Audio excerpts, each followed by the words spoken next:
Bonjour à tous. Moi, j'ai pensé que c'était un autre moi qui est venu pour prêcher la parole. Donc, je suis ravi de vous parler de la parole.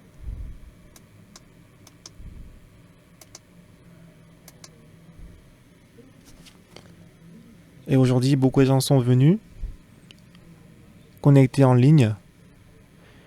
Et je suis reconnaissant que tous les leaders chrétiens puissent se réunir leur cœur devant la parole de Dieu. Je veux remercier le Seigneur qui nous a donné ce temps précieux. Lisons la parole, Jean chapitre 2,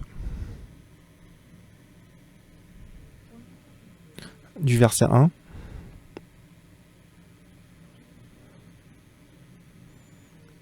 Si vous y êtes, nous allons lire Jean chapitre 2, verset 1.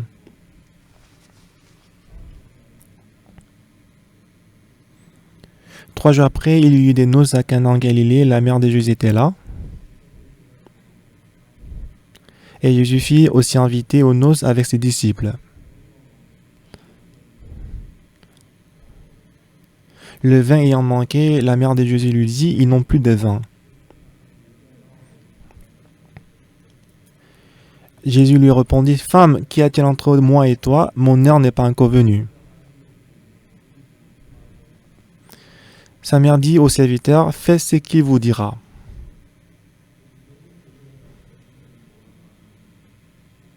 Or, il y avait là 6 vases d'éther, pierre, destinés aux purifications des Juifs, et contenant chacun 2 ou 3 mesures, Jésus leur dit, remplissez d'eau ces vases, et il les remplit jusqu'au bout. Puisez maintenant, et leur dit-il, et apportez-en à l'ordonnateur du repas. Et il emportait quand l'ordonnateur du repas eut goûté de l'eau changée en vin, ne sachant d'où venait ce vin, tandis que les serviteurs qui avaient puisé de l'eau le savaient très bien. Lorsque nous lisons la Bible,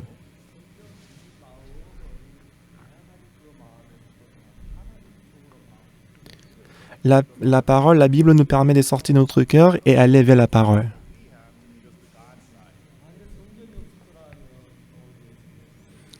Si la parole n'était pas là, la Bible n'était pas là, moi je ne serais pas me tenir devant vous ce matin.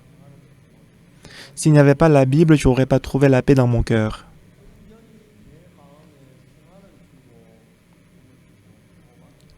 La Bible m'a donné la paix, la joie et l'espoir. C'est vrai que ce n'est pas seulement la Bible qui travaille dans mon cœur. De temps en temps, les inquiétudes, les soucis visitent mon cœur. Mais la Bible enlève la peur et les inquiétudes. Et la Bible me donne le cœur de Jésus-Christ.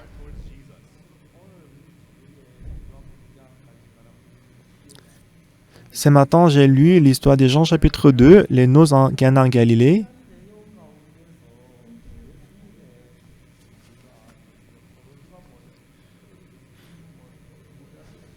Dans cette histoire-là, il y avait grande difficulté de manquement du vin dont la mère de Jésus-Christ a demandé à Jésus-Christ. Mais qu'est-ce que Jésus-Christ a dit? Femme, qu'y a-t-il entre moi et toi? Mon heure n'est pas encore venue.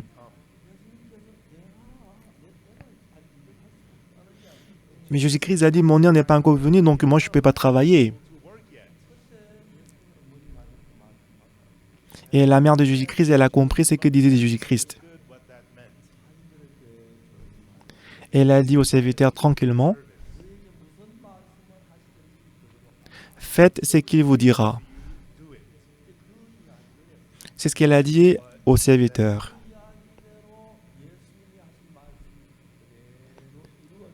Et la parole de Jésus-Christ était accomplie précisément.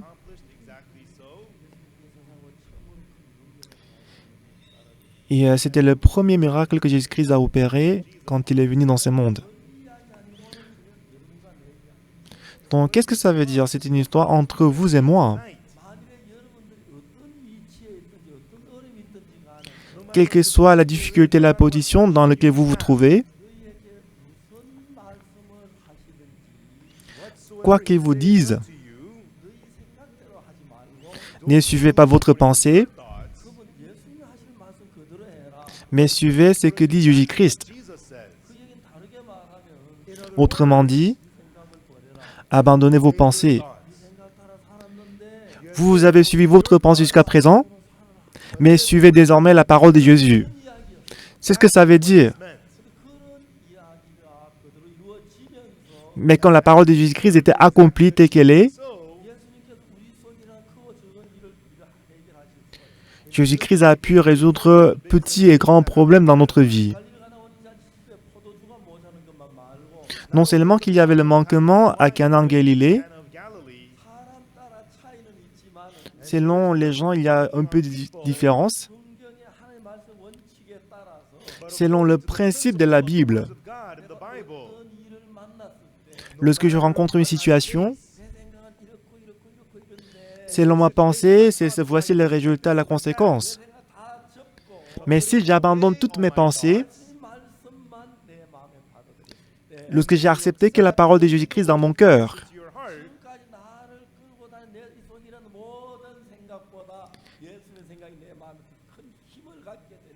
lorsque la parole de Jésus-Christ est plus forte que toutes les pensées qui m'ont entraîné jusqu'à présent,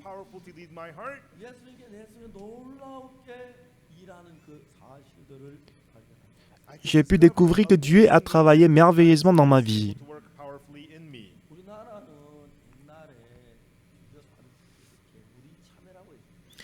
Juste après la guerre de Corée, en Corée, il y avait le melon coréen.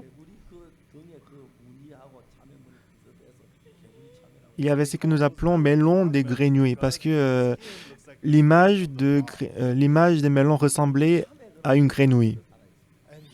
Donc, en ce moment-là, le melon qui ressemblait à une grenouille, c'était très délicieux.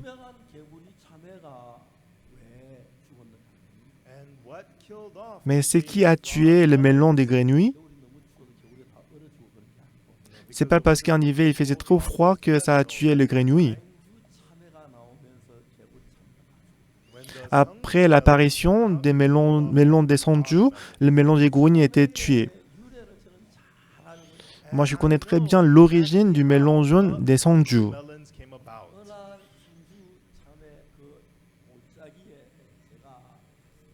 Une fois, je suis allé à une vallée des sonju. Parce qu'on a construit le bâtiment de l'église des sonju d'une manière magnifique. Donc, on m'a demandé de prêcher la parole lors de la cérémonie de l'inauguration. Donc, du coup, je suis allé à Sonju.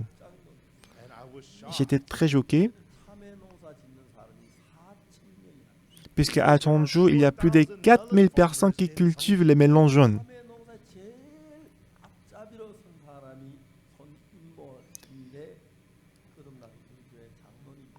Et la personne qui est le plus avancée dans la culture des melons jaunes, c'est Sonimon, il est l'ancien de notre église.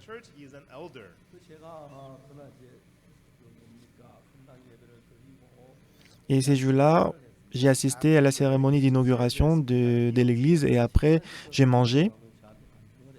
Et lors du repas, ancien Sonimon, il a témoigné.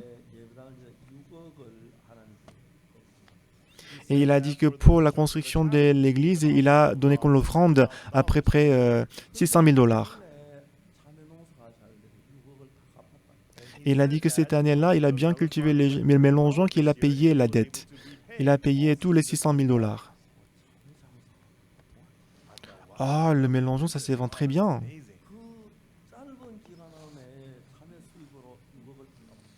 Dans une période très courte, à travers les melons jaunes, à travers la vente des melons jaunes, il a payé la dette. Mais c'était vrai. Et ensuite, l'ancien, il a raconté son histoire. Son père, il buvait beaucoup d'alcool. Et lui aussi, il buvait beaucoup d'alcool. Il était dans la débauche.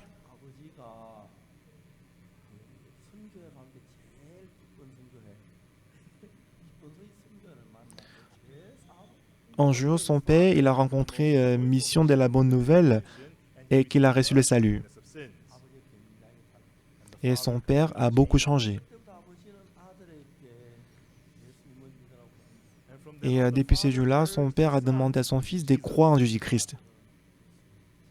Mais son fils ne croyait pas en Jésus-Christ. Ah, papa, c'est toi seul qui crois en Jésus. Mais son père, il souffrait du cancer.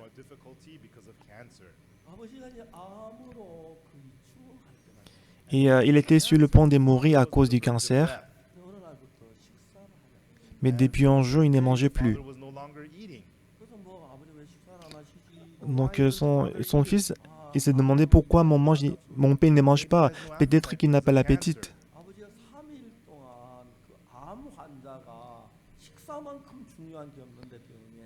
Pour ceux qui souffrent du cancer, manger c'est très important. Mais pendant 3 jours, il n'a même pas mangé un repas. Ah, pourquoi mon père ne mange pas? Peut-être il n'a pas de l'appétit. Mais un jour, sa maman, en pleurant, il a dit à son fils, « Immo, mon fils, tu sais pourquoi ton papa il ne mange pas? Ah, peut-être il ne mange pas parce qu'il n'a pas l'appétit. Non, avant il mangeait très bien. Alors pourquoi il ne mange pas alors?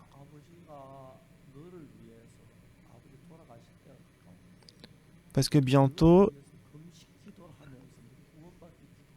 il est en train de prier, il est en train de jeûner pour toi, pour que tu puisses être sauvé.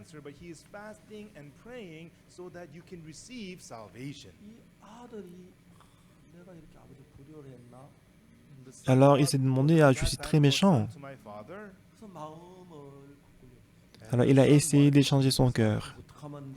Alors qu'est-ce que je dois faire, maman? Tu dois croire en Jésus. Comment est-ce que je peux croire en Jésus? Et le fils, il est venu auprès de son fils, son père. Ah, papa, je suis désolé. Ah, crois en Jésus-Christ. Papa, mange d'abord. Je vais t'écouter, papa. Bah, je te demande sincèrement. Bah, je me suis trompé, papa. Mange. Si tu manges, je vais t'écouter. Alors son papa a dit, bah, allons-y, mangeons. C'est la cuisine que mon fils m'a donnée, je vais manger. Alors son fils a mangé, son père a mangé, et ensuite son père lui a prêché la parole. Et ces jours-là, le fils, il a reçu le salut.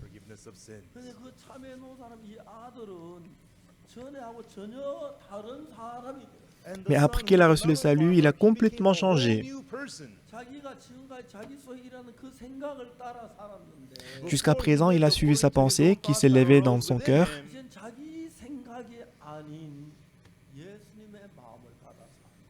Mais désormais, il ne vit plus avec sa propre pensée, mais il vit en recevant le cœur de Jésus-Christ. En hiver, il a planté les melons jaunes. Et cet hiver-là, il faisait très très froid. Alors tous les melons jaunes étaient morts de froid.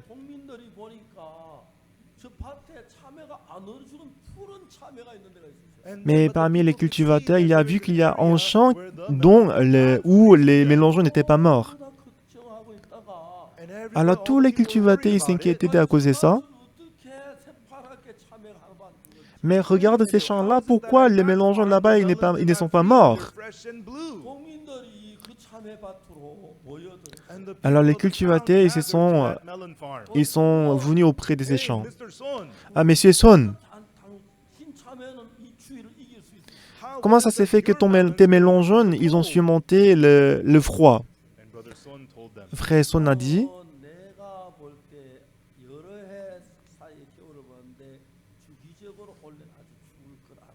moi je savais que ça fait longtemps que j'ai cultivé les melons jaunes et je savais que cette année il ferait très très froid.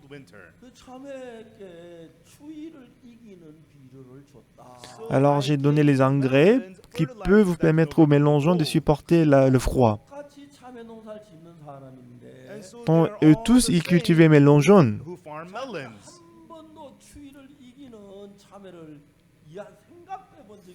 Mais les autres cultivateurs, ils n'avaient jamais pensé aux engrais pour supporter le froid.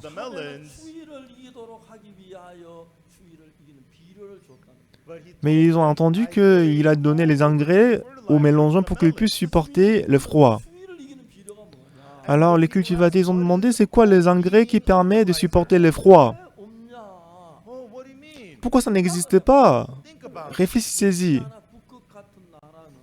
Dans la Russie, le pays qui se trouve au pôle du Nord, parce qu'il fait très froid en hiver, quel genre de nourriture est-ce qu'on mange? On mange la graisse des porcs, on mange l'huile. On mange ces genres de nourriture, n'est-ce pas? Au contraire, l'Afrique où il fait très chaud,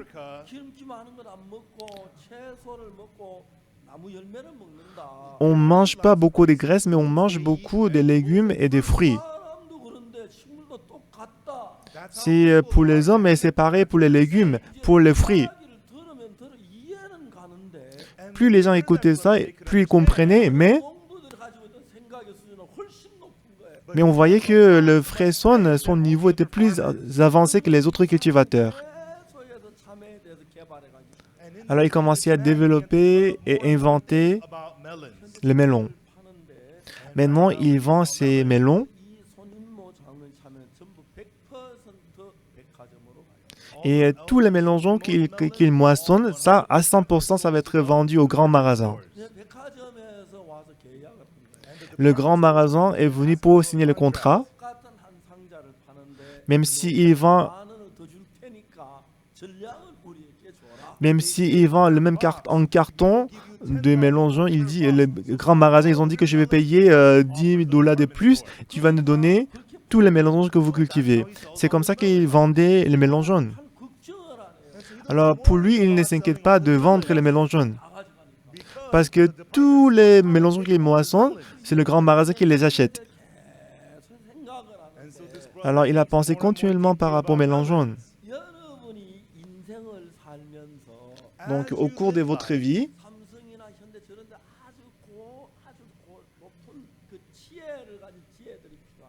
alors les gens qui travaillent dans Samsung ou Hyundai, ils ont besoin de la sagesse.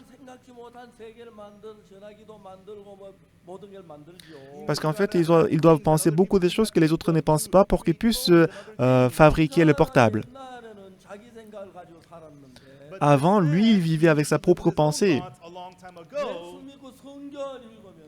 Mais en lisant la Bible,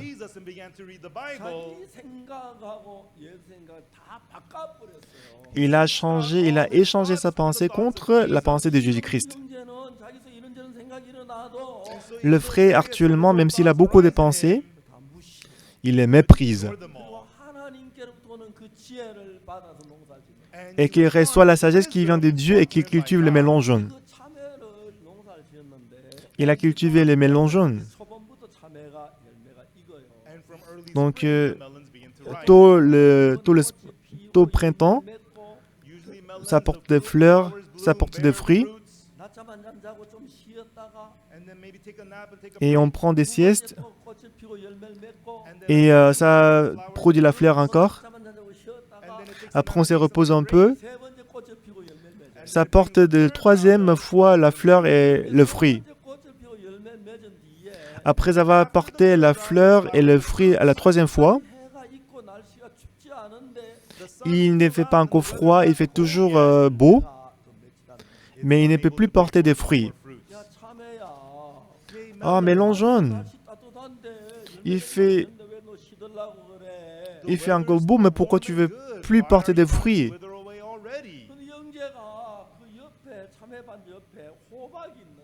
Et à côté du champ de mélangeons, il y avait le champ de citrouilles. Il commençait à comparer les citrouilles et les mélangeons. Alors pour le mélangeon, il porte le petit fruit et après, c'est mort. Mais pour le citrouille, ça porte beaucoup de grands fruits. Et ça porte plusieurs fois le fruit.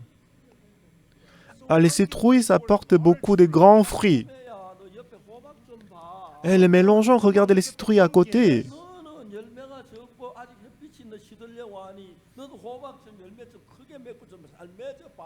Pourquoi il y a à côté des citrouilles à côté, tu portes un peu de fruits et que tu veux être affané?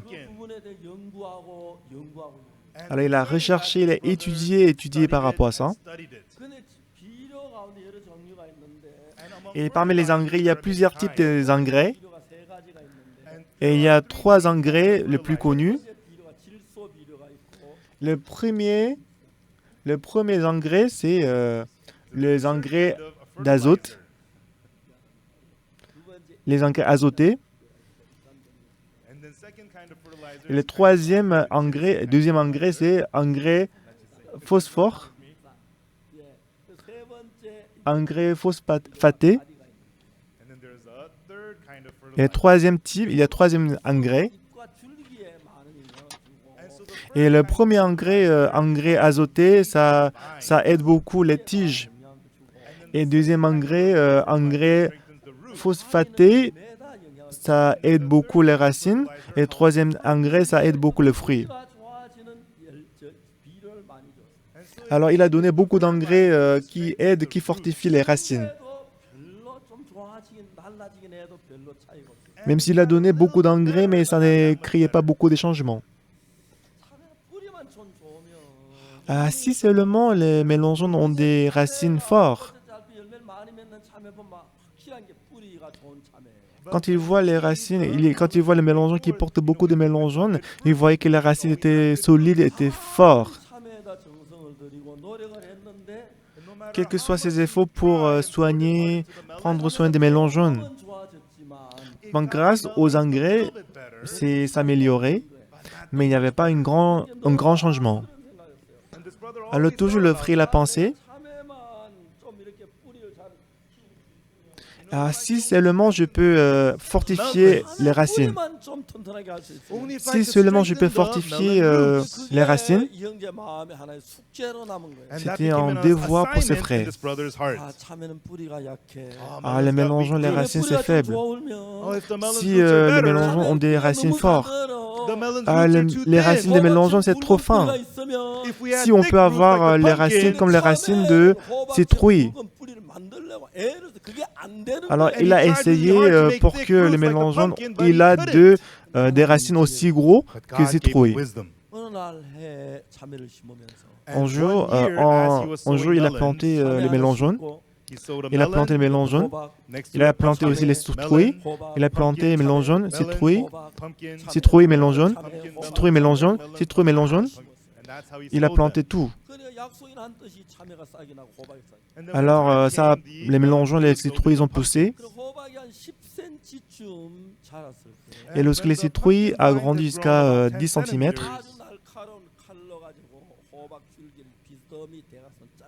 alors il a pris le couteau très tranchant pour couper les racines, les tiges des mélangeons.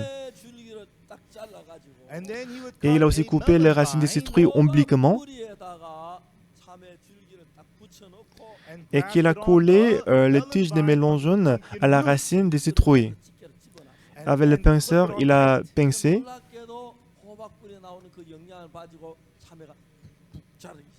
Mais merveilleusement, les tiges des mélangeons ont reçu la nutrition qui vient des racines des citrouilles et ils grandissaient. Les tiges des mélangeons, c'est très fin. Alors que les racines des citrouilles, c'est aussi gros que le pouce. Et que c'est enraciné très fortement, et parce que ça tire toutes les nutritions de la terre. Ça a créé en fait une révolution des cultures des mélangeons. C'est une révolution des mélangeons.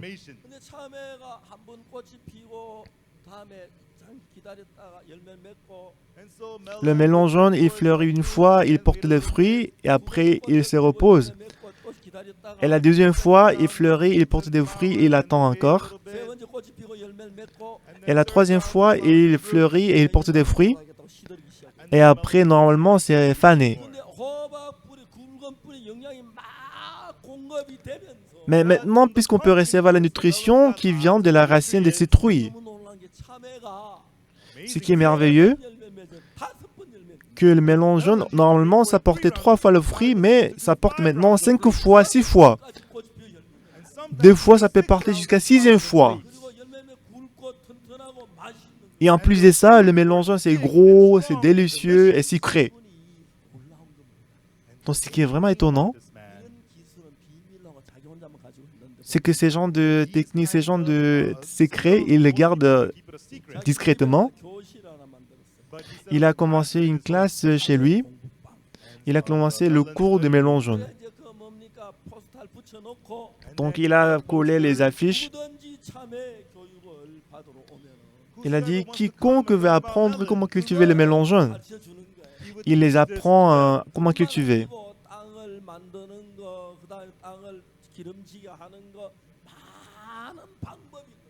Donc non seulement qu'il a appris comment hanter, mais il a aussi appris comment cultiver, labourer le champ.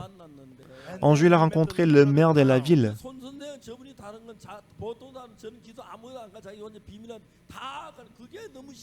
Alors le maire, quand il voyait que M. Son, il a appris à tout le monde les secrets, il était très choqué et étonné. Lorsqu'il cultive tout seul le champ, normalement c'est difficile de battre les mélangeons des grenouilles. Et il a appris à tous les cultivateurs des mélangeons, à peu près 4000 personnes. Et aujourd'hui, le mélangeon de Songju est devenu le meilleur mélangeon. Et tous les cultivateurs des mélangeons, ils sont riches. Ça nous a apporté en fait une révolution des mélangeons. Et moi, en parlant, il est ancien de notre église.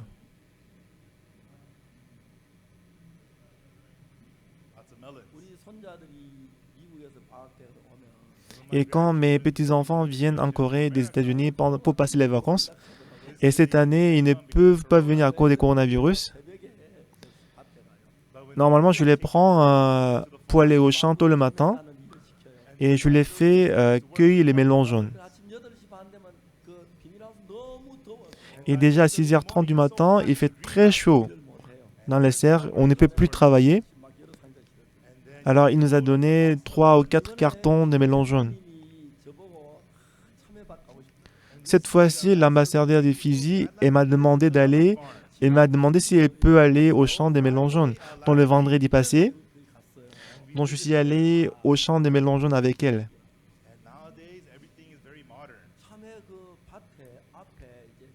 Et aujourd'hui, tout est modernisé. Devant le serre de mélangeons, on a construit une maison, on a construit une salle et on a climatisé la salle. Et il fait la culture des champs, mais c'était très modernisé. Et après avoir cueilli les mélangeons, il les met dans l'entrepôt, il les met dans la machine. Et en fonction de la dimension, la taille des mélangeons, les machines trient les mélangeons. Et après, on les met dans le carton, on l'emballe et qu'on l'envoie au grand magasin. Et l'ambassadeur de Fidji et son mari, Pasteur Johnny, et l'employé de l'ambassade, ils étaient tous contents. Depuis la semaine dernière, tous les samedis, on a commencé l'étude biblique dans l'ambassade de Fidji. Donc j'étais très reconnaissant. Donc la grève, c'est ce que ça veut dire. Et à Springfield, nous avons planté les pommiers. Donc pour le pommier, on plante qui a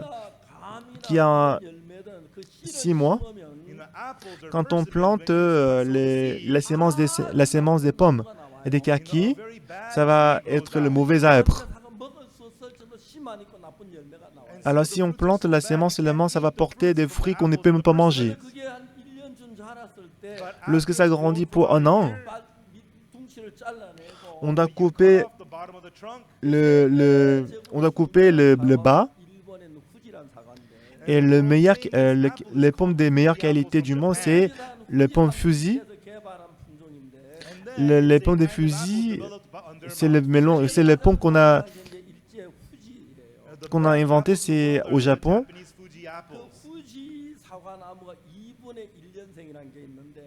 Et l'arbre de pomme fusil, lorsque l'arbre grandit pour 1 an, on va couper le bas de l'arbre.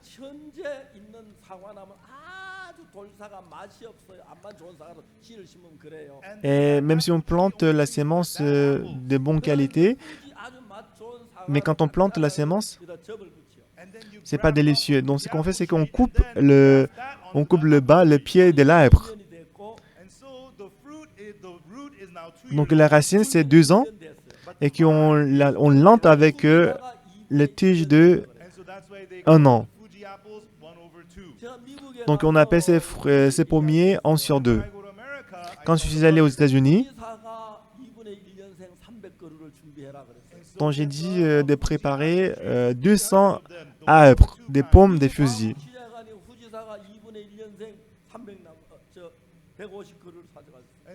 Donc on est allé au marché, on a acheté 150 arbres de pommes fusils et qu'on a planté ça à Springfield. Mais les cerfs viennent continuellement pour le manger. Donc à peu près 30 arbres sont déjà mangés par les cerfs.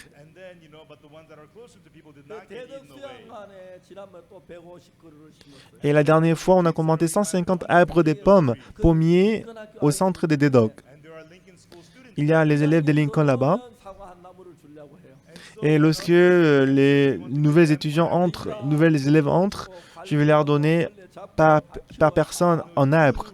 C'est vous qui allez donner les engrais, vous allez élever ces pommiers. Ces pommiers est à toi. Jusqu'à la fin d'études, c'est ton arbre à toi. C'est ton arbre à toi. Et dorénavant, on va planter 300 arbres de pommes de plus. Donc j'étais très occupé, je n'ai pas encore désigné la place où on va planter les pommiers. Alors sur la montagne, on va trouver la place pour planter les pommiers. Et avec ça qu'on va faire la greffe.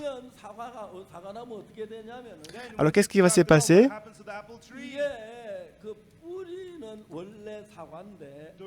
Alors la racine, c'est la pomme normale. Mais si on lente avec les tiges des fusils, alors la racine, c'est les racines des pommes normales et que les tiges, ça devient les tiges des pommes fusils. Alors à la maison de mon fils, j'ai planté 3 pommiers. Et l'année dernière, ça a apporté 2 pommes. Et on m'a dit que cette année, un arbre a apporté 26 pommes. Et l'année prochaine, ça va porter 100 pommes. Et l'année suivante, ça va porter 300 pommes. Et 5 ans plus tard, je pense qu'en arbre, ça va porter au moins 300, 400, 500 pommes. Et moi, ce que je vais faire, c'est qu'à Springfield, je vais planter à côté de la rue, les pommiers, et que je vais faire des très bons paysages. On appelle ça comment? Normalement, c'est le pommier sauvage. Alors, on les coupe et on va hanter le tige des pommes fusils, c'est la greffe.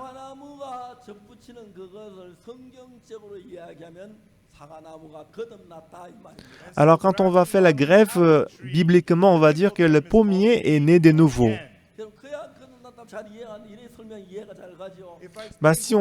Si je parle de la Renaissance, c'est difficile à comprendre, mais si j'explique comme ça, c'est facile à comprendre, n'est-ce pas? Les racines, c'est la pomme sauvage. Le racine, c'est sauvage. Mais on va mettre le tige des pommes fusils. Donc, en ce qui concerne le melon jaune, les tiges, c'est melon jaune. Mais parce que la racine des melons jaunes, c'est faible, donc on va couper les racines des citrouilles pour le coller.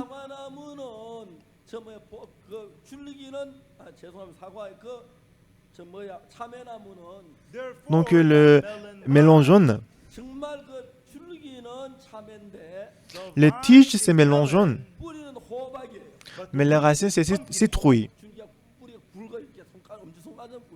Donc la racine des citrouilles, c'est aussi grande que la pousse. Donc ça est très bien enraciné et ça va tirer toutes les nutritions de la terre. Donc on appelle ça on dit que le pommier est né de nouveau. Si on dit naître de nouveau, Nicodème, il n'a pas compris ça. Si on est vieux, comment est-ce qu'on peut être né de nouveau? Est-ce qu'on doit entrer à nouveau dans le ventre de maman pour ressortir? Parce qu'il ne comprenait pas, c'est pour ça qu'il a dit comme ça. Jésus-Christ a dit, si l'homme n'est pas né de nouveau par l'eau et l'esprit, il ne verra pas le royaume de Dieu.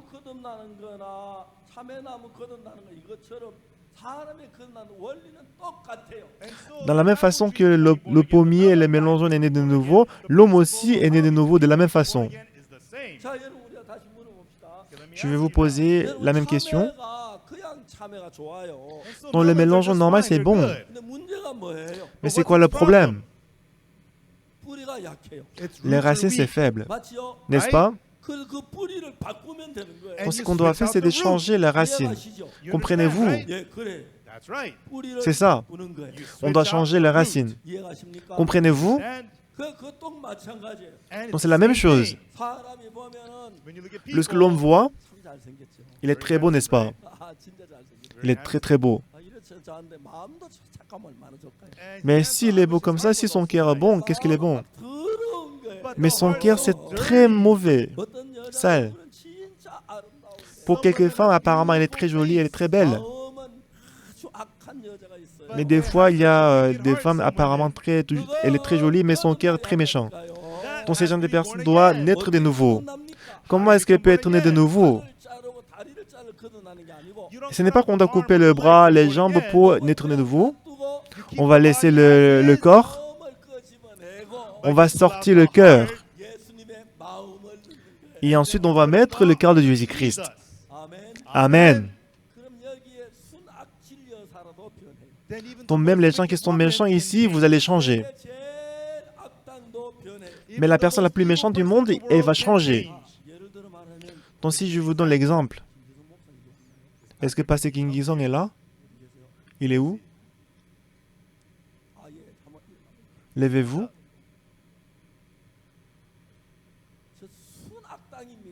Il est très méchant. Mais il est né de nouveau. Comme depuis ces moments-là, merci, il a fait tous les types de mal.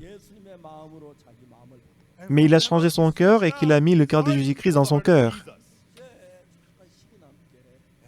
Bon, c'est que je suis jaloux, c'est qu'il est plus célèbre que moi. Quand il va en Afrique, il n'y a personne qui ne connaît pas Pasteur Kim Gi-sung. Donc il prêche une heure en prison. Après avoir prêché une heure en prison, il appelle le directeur de prison. Il a dit qu'on va commencer l'école théologique. Donc il y a beaucoup de gens qui sont en prison, on va commencer l'école théologique. S'il devient pasteur, ça serait très bien.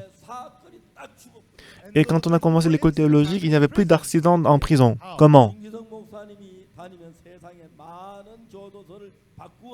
Pasteur Kim Gi-sung, il voyage dans le monde entier pour changer les prisons.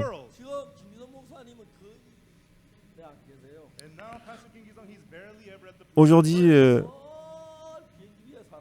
Pasteur Kim Gi-sung, il n'est guère dans l'église de Bucheon, mais il est toujours dans l'avion. Où qu'il aille, il prêche l'évangile. Et vous savez, il y a quelques prisonniers à vie.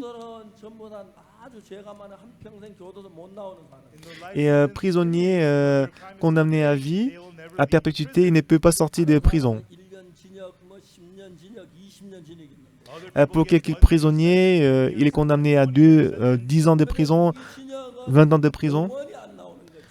Mais le prisonnier à perpétuité, il ne peut pas sortir de prison, il doit rester en prison pour toujours. On dirait qu'il est comme ancien de la prison.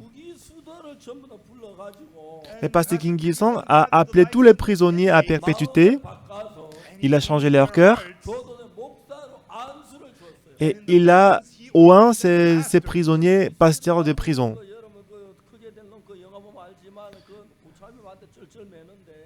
Donc si vous regardez le film intitulé Le Grand Homme, vous allez voir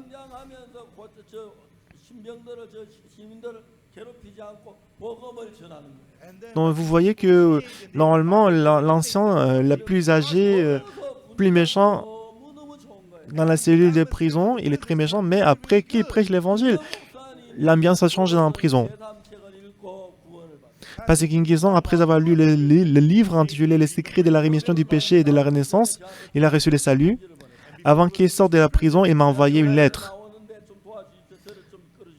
Parce que je vais bientôt sortir de la prison, aide-moi. Quand j'étais à Daejeon, il est venu me voir. Il est resté 1 an. Non, normalement, les prisonniers, lorsqu'ils sortent de la prison, ils entrent à nouveau en prison. Pour quelques-uns, ils passent 3 ans et ils rentrent. Après 1 an, ils rentrent en prison. Les gens qui sont pressés, ils rentrent après 3 mois. La personne qui est le plus pressée, il sort le matin, il revient le soir. La plupart des prisonniers sont comme ça. Mais Pasteur Kim Il-sung, après qu'il a reçu le salut, un nouveau cœur est entré dans son cœur.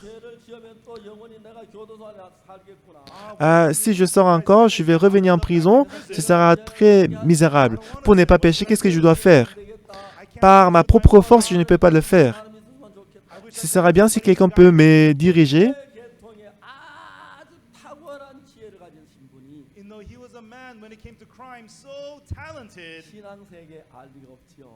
Donc, il ne connaissait pas du tout la vie spirituelle.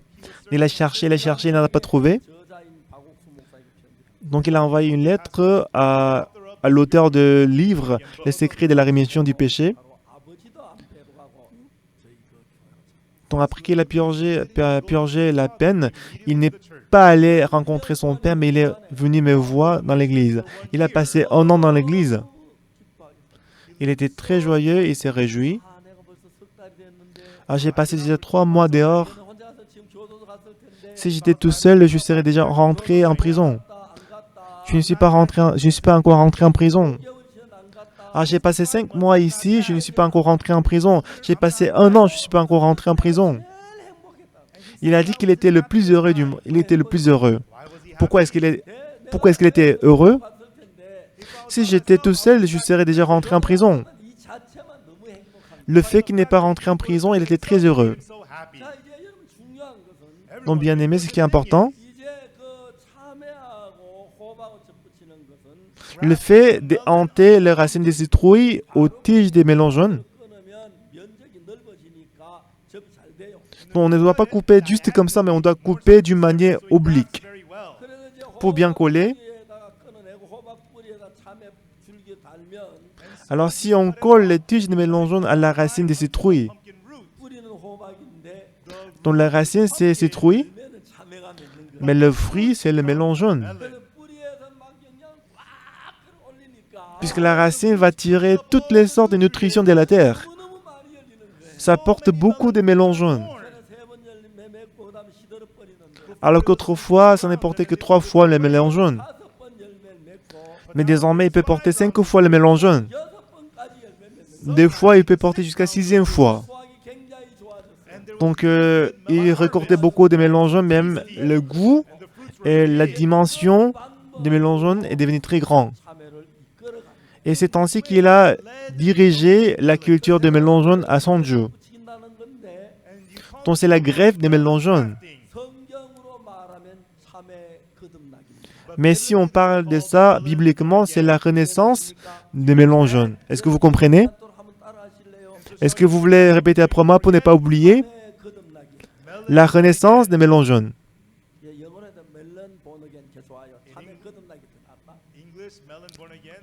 En anglais, on dit melon born again. Donc, répétez après moi. Renaissance des melons jaunes. Donc, vous avez bien compris la renaissance des melons jaunes. On ne doit pas couper juste comme ça. Et on doit couper d'une manière oblique pour que ça soit plus bien collé. Et après, si on met le pince, ça va s'écoller et, la racine va tirer beaucoup de nutrition parce que la racine donne beaucoup de nutrition aux tiges. Donc vous voyez, le mélangeon est petit alors que le citrouille est grand. Donc à travers la racine des citrouilles, on peut faire un mélangeon grand. Mais en tout cas, le mélangeon n'est pas aussi grand que les citrouilles, mais c'est un peu plus grand. C'est comme ça que le mélangeon est né de nouveau. Dans la renaissance des mélangeons et la renaissance de l'homme, c'est à peu près pareil. Alors si vous comprenez ça, pour vous d'être né de nouveau, c'est très facile. Comment est-ce que l'homme peut naître de nouveau? Jésus-Christ, il était aux noces à Cana en Galilée. Alors les biblistes pensent que c'était la maison des belles familles de Jésus-Christ. Je ne sais pas si c'est vrai ou pas. La mère de Jésus-Christ était là. Il manquait du vin. Et la mère, elle avait la puissance, elle était capable de donner l'ordre aux serviteurs. Il paraît que peut-être c'était la maison de la belle famille de Jésus-Christ. On dit que peut-être c'était la maison de la belle famille de Jésus-Christ, mais on ne peut pas confirmer ça. Alors, il manquait du vin. Mais qu'est-ce que Jésus-Christ a dit à la femme, à la mère de Jésus-Christ? Femme, qu'y a-t-il entre moi et toi? Mon heure n'est pas encore venue. Alors Marie, qu'est-ce qu'elle a dit aux serviteurs? Quoi qu'il te dira, faites-le. Donc ça, qu'est-ce que ça veut dire? Le cœur de Jésus-Christ et notre pensée est différente. Est-ce que vous comprenez? La pensée est différente. Et parce que ma pensée et la pensée de Jésus-Christ est différente, notre cœur souvent prend la méthode humaine. Et Jésus-Christ qui n'a pas le même esprit que nous, c'est Jésus-Christ, il a un esprit différent de nous. Jusqu'à présent, on a vécu avec notre pensée. Des fois, on déteste quelqu'un, on dérange les autres. On est des fois convoiteux, on commet le péché. Ce sont des choses qui surgissent dans notre cœur.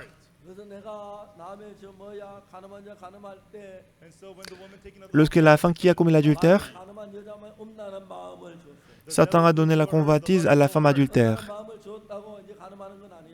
Même si elle a donné le cœur adultère, elle ne commettra pas l'adultère. Si je fais comme ça, je ne vais pas être arrêté. Même si je commets l'adultère, je ne vais pas être arrêté. À cause de cette confiance en soi, elle a commis l'adultère. Mais en commettant l'adultère, elle a été arrêtée. Elle pensait qu'elle n'allait pas être arrêtée.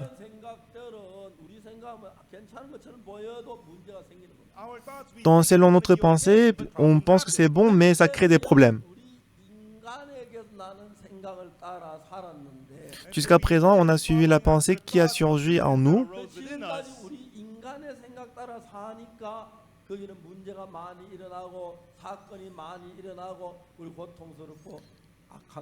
Parce qu'on a suivi notre pensée, ça crée beaucoup de problèmes, c'est méchant.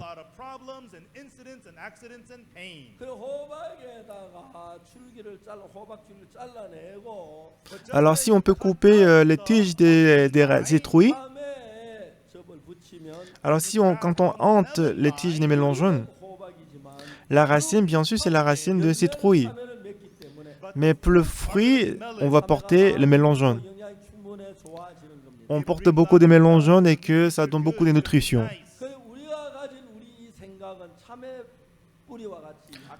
La pensée que nous avons, c'est aussi faible que le mélangeon, c'est faible. Donc on est tenté très facilement, on commet le péché, on tombe souvent dans le péché. C'est ça. Donc du coup, on doit couper les tiges des mélangeons. Et comme si on greffe les tiges des mélangeons à la racine des citrouilles. Donc c'est qui est très simple. On doit couper notre pensée et qu'on doit greffer la pensée de Jésus-Christ qui est dans la Bible à notre cœur. Donc apparemment, ça a l'air difficile.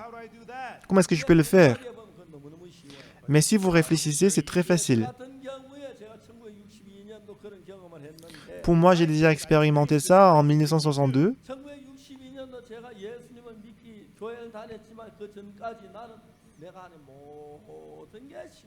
En 1962, c'est vrai que j'allais à l'église, mais tout ce que je faisais, c'était l'échec.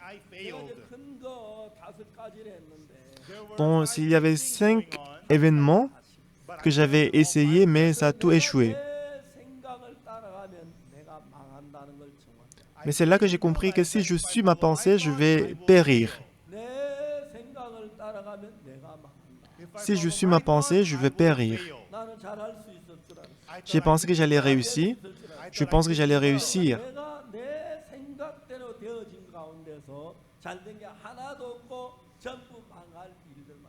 Mais toutes les pensées que j'avais suivies, rien n'avait réussi, mais il n'y avait que l'échec. C'est pourquoi j'ai abandonné mes pensées et accepté la parole de Jésus-Christ. Donc, puisque mélangeant, c'est un objet, on peut le couper avec le couteau, mais le cœur, on ne peut pas le couper avec le couteau. Il y a plusieurs pensées en nous. Et en ce moment-là, quel genre de pensée que je vais avoir? Donc, parce que j'ai suivi ma pensée, tout était l'échec. Si je suis ma pensée, je vais échouer. Je vais échouer. Moi, je n'allais pas échouer. Je ne vais pas réussir. J'ai compris que si je suis ma pensée, je vais périr. Depuis ces jours-là, c'est vrai que j'avais beaucoup de pensées dans mon cœur, mais j'avais peur de suivre ces pensées.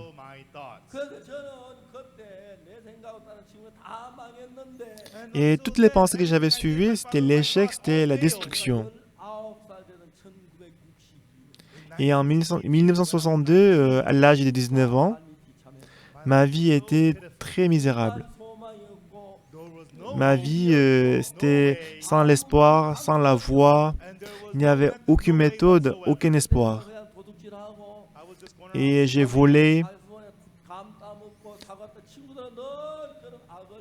Je volais avec mes amis, je faisais du mal. Mais si je suis ma pensée, je vais périr. J'ai accepté le cœur de Jésus-Christ dans mon cœur. Mais quand je lisais la Bible, la pensée de Jésus-Christ était différente de la mienne. Alors en vérifiant la Bible un après l'autre, en lisant la Bible, ma pensée était différente de la pensée de Dieu. J'ai décidé d'accepter la parole de Dieu dans mon cœur. Dans Romains chapitre 3, verset 23, tous sont péchés et sont privés de la gloire de Dieu. Et si on voit verset 24,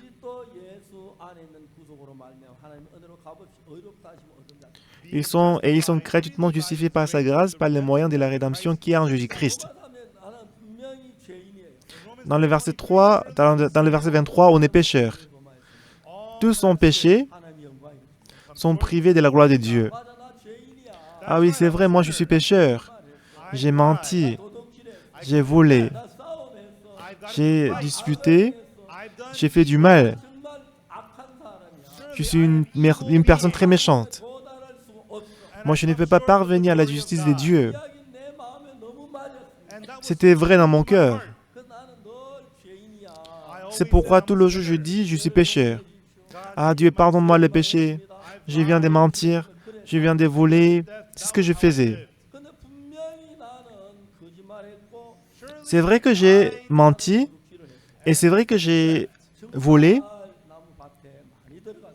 Je suis allé au champ des voisins. Tard le soir avec mes amis, j'ai volé les pommes, j'ai volé les kakis. Ce sont des péchés que j'avais commis. C'est vrai que je suis pécheur, je suis méchant. Mais quand on voit verset 24,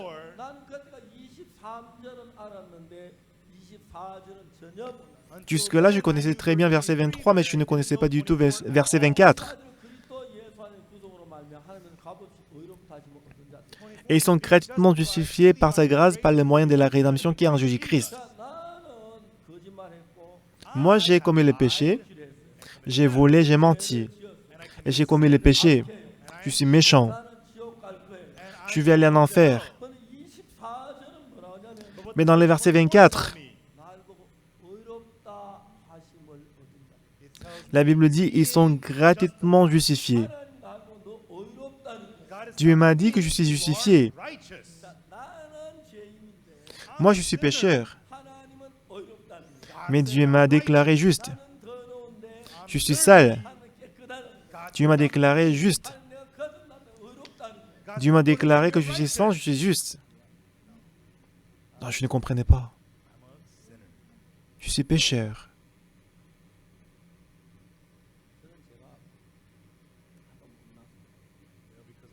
Comme je suis très misérable, pour montrer que je suis bon, j'ai commencé à ajouter un peu des mensonges. Les mensonges et les mensonges. Ce n'est pas un grand péché. Même si je mens, je ne vais pas être endommagé. C'est bon de parler et c'est bon d'écouter. Sans réfléchir, j'ai menti. Mais ce qui est étonnant, j'ai pensé que même si je mens, il n'y aura pas de problème. Mais à chaque fois que je ouvrais ma bouche, les mensonges sortaient. Et au bout d'un an, mes amis disaient « Ah, Oksu, il est en train de mentir. » À chaque fois qu'il ouvre la bouche, il ment. C'est ce qui s'est passé. Donc je me suis dit, je vais arrêter de mentir. Moi, j'ai pensé que même si je mens, ça va pas donner... Si ça endommage pas les autres, il n'y a pas de problème. Mais je ne pouvais pas m'arrêter. Mais Apocalypse, chapitre 21, verset 8.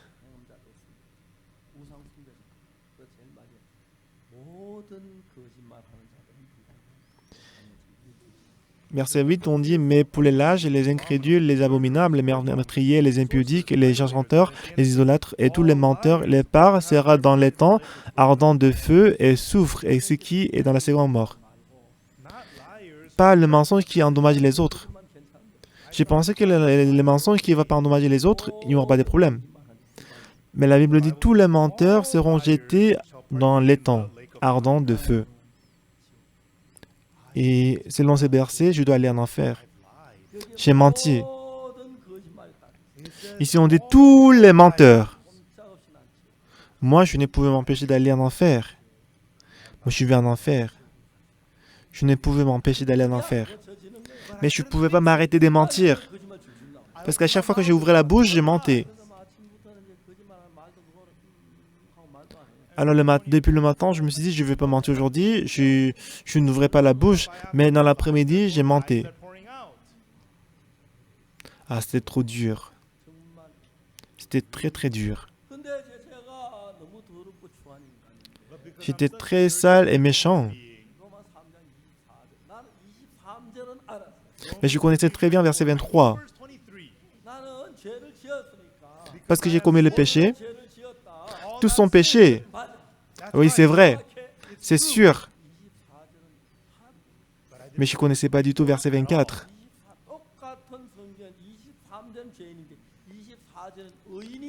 C'est la même Bible, verset 23, on est péché, mais dans le verset 24, on devient juste. C'est quoi la différence entre verset 23 et 24? Dans le verset 23, j'ai commis le péché. Dans le verset 24, bien que j'ai commis le péché, mais Jésus-Christ était présent. Et c'est Jésus-Christ m'a racheté du péché. Dans ce cas, je n'ai plus de péché. C'est ce que moi j'ai cru. Jusque-là, j'ai pensé que j'avais beaucoup de péchés dans mon cœur. Donc, partout dans mon cœur, il y avait le péché. Partout dans mon cœur, c'était rempli des mensonges et du vol. Alors pour moi, c'était très facile de dire que je suis pécheur. Moi, je suis pécheur. J'ai commis beaucoup de péchés. Moi, je ne peux qu'être péché. Mais qu'est-ce que la Bible dit? Et ils sont gratuitement justifiés par sa grâce, par le moyen de la rédemption qui est en Jésus-Christ. Il y a un mélange jaune. Et le tige de mélange jaune, c'est solide. C'est la racine qui est faible. Alors on doit couper le mélange jaune, la racine des mélanges jaunes. Et comme si on greffe avec la racine des citrouilles. Donc si du travail dans mon cœur, c'est bien. Mais dans mon cœur, il y a toujours le mensonge. Il y a toujours le vol. Mais si on peut couper le mensonge de notre cœur, si je suis dans ces pensées, je vais être détruit. Donc, je vais couper ces pensées. Et j'ai accepté le cœur de Jésus-Christ dans mon cœur. Jésus-Christ m'a déclaré juste. Mais selon ma pensée, je ne suis pas juste. J'ai beaucoup volé, j'ai beaucoup menti. J'ai commis beaucoup de péchés dans l'église. C'est sûr que je suis pécheur. Mais Jésus-Christ m'a justifié. Selon ma pensée, je suis pécheur. Mais selon la parole de Jésus-Christ, je suis juste. Selon ma pensée, j'ai commis le péché. Mais Dieu a dit que je suis juste. Il a dit que je suis saint. Comme si on greffe les mélanges jaunes. Donc j'ai coupé ma pensée que j'avais jusqu'à présent. J'ai coupé la pensée que je suis pécheur. Et ensuite, j'ai greffé la parole de Jésus-Christ qui dit que je suis juste. Comme si on greffe le mélange jaune. Avant, je vivais avec ma pensée. Mais j'ai coupé toutes mes pensées. J'ai accepté le cœur de Jésus-Christ dans mon cœur. Et en ce moment-là, Dieu a travaillé. Qu'est-ce que Marie a dit à ses serviteurs? Faites tout ce qu'il vous dira. Tout ce qu'il vous dit, il faut le faire. Faites ce qu'il vous dira. Ici, qu'est-ce que ça veut dire? Qu'il doit le faire selon le cœur de Jésus-Christ. Si vous voulez le faire selon la parole de Jésus-Christ, tu dois tuer mon cœur. Si je vais faire selon mon cœur, je dois tuer le cœur de Jésus-Christ. Et ces jours-là, j'ai décidé dans mon cœur. J'ai beaucoup de péchés. Cependant, mais si la Bible dit que je suis juste, je suis juste. Si Dieu dit que je suis juste, je suis juste. Mais dans mon cœur, je ne croyais plus à ma pensée. J'ai coupé ma pensée. Si Dieu dit que je suis juste, je suis juste. J'ai lié ma pensée à la parole de Dieu. En ce moment-là, quand je vivais avec ma pensée à moi, j'ai commis toutes les sortes du péché. Mais quand j'ai accepté le cœur de Jésus-Christ, j'ai changé. J'ai coupé ma pensée. Et puis j'ai accepté la parole de Jésus qui m'a déclaré juste. Comme si les mélanges est greffé. Comme si les pommiers sont greffés. Dans mon cœur, si je suis ma pensée, c'est la malédiction. Je dois couper ma pensée. J'ai accepté la parole de Jésus. Selon ma pensée, j'ai commis le péché, je suis méchant. Mais la parole de Dieu dit différemment. Tu es juste. Tu es saint. Tu es sanctifié, lavé. Depuis ces jours-là, je n'ai rien fait du bien. Mais une chose que j'ai faite, j'ai compris que si je suis ma pensée, c'est la perdition. J'ai abandonné ma pensée et j'ai accepté la parole de Jésus-Christ, Dieu. Jésus-Christ, il s'est rendu aux noces à Cana en Galilée. Il a dit que mon heure n'est pas encore venue. L'heure de Jésus-Christ n'était pas encore venue. Ce n'était pas encore l'heure de Jésus-Christ. Lorsque l'heure de Jésus-Christ arrive, lorsque Jésus-Christ fait ce qu'il veut, c'est ça l'heure de Jésus-Christ. Alors Marie a dit à ses serviteurs, faites ce qu'il vous dira, faites-le.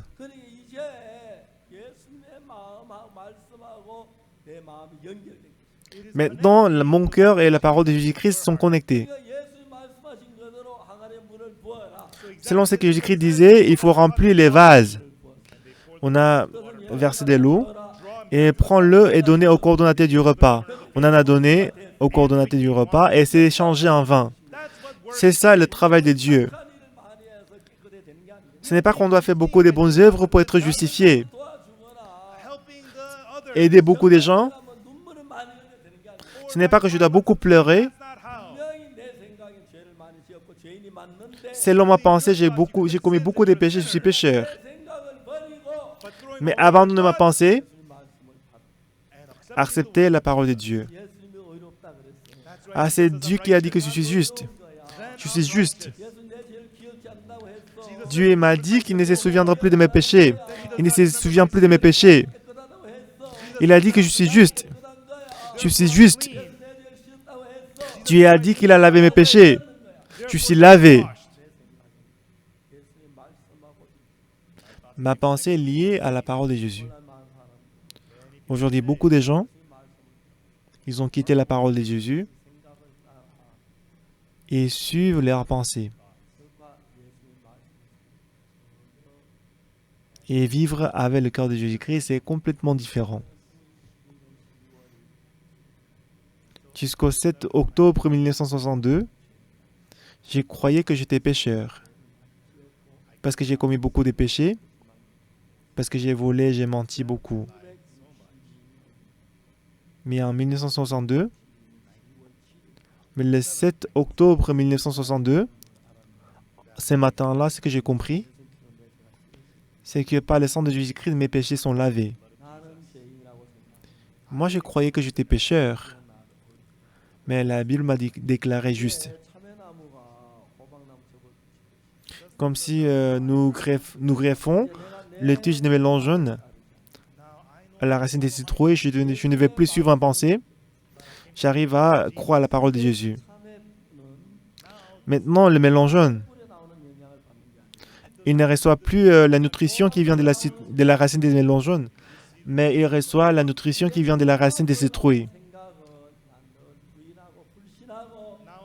Maintenant, je vais renier et abandonner toutes les pensées qui viennent de moi, mais j'ai accepté la parole de Dieu.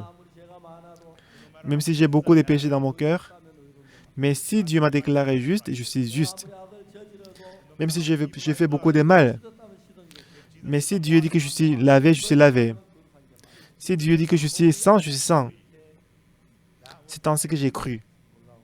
Ce qui est merveilleux, depuis ces jours-là, ce n'est plus moi qui vis. Comme si le mélangeant reçoit la nutrition des citrouilles.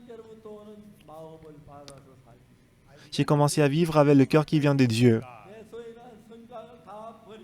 J'ai abandonné toutes les pensées qui surgissent en moi. J'ai cru l'une après l'autre la parole qui vient de Dieu. C'est ainsi que j'ai reçu le salut. Non à travers mon cœur, mais avec le cœur de Christ. J'ai commencé à changer. Et j'ai ressenti que la force vient de Dieu. Je ne pouvais pas exprimer à quel point je suis heureux. C'était très, très merveilleux. C'est ça, la renaissance.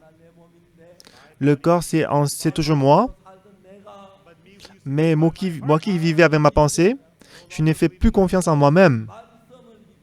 Mais je crois à la parole de Jésus.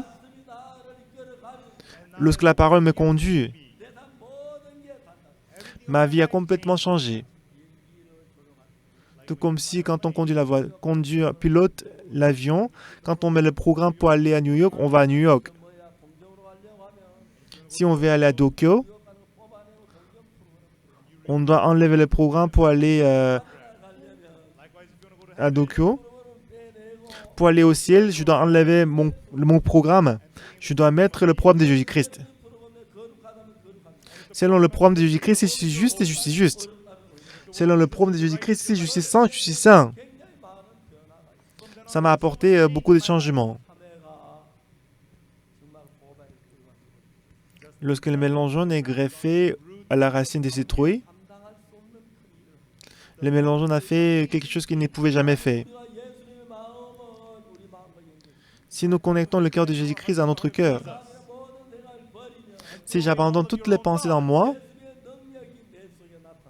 la puissance de Jésus-Christ se manifestera en moi. Et je crois que nous porterons beaucoup de fruits du salut autour de nous. Ce soir, un pasteur a donné son témoignage, n'est-ce pas? C'est très merveilleux, n'est-ce pas? On dit qu'il était tiré. Il a reçu les balles. Il a témoigné, c'était vraiment merveilleux. On a tiré la balle sur lui, mais Dieu l'a protégé. Il a suivi sa pensée, mais désormais, il a abandonné sa pensée. Il vit désormais la parole de Jésus-Christ. Ce matin, qui que vous soyez, si vous suivez votre pensée, vous allez mourir. Si vous abandonnez votre pensée, par contre, si vous acceptez la parole de Jésus, vous allez renier votre pensée. Si vous vivez avec le cœur de Christ,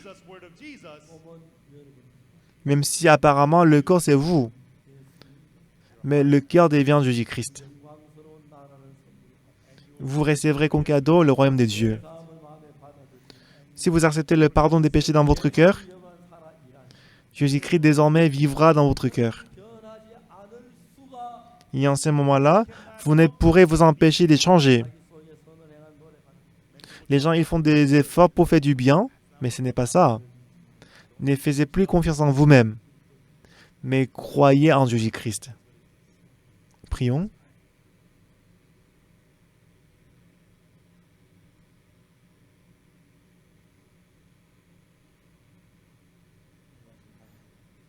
Éternel Dieu Tout-Puissant,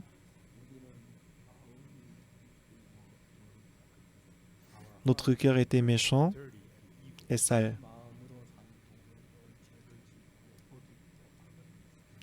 On était péché, on a commis le péché, on vivait selon notre cœur.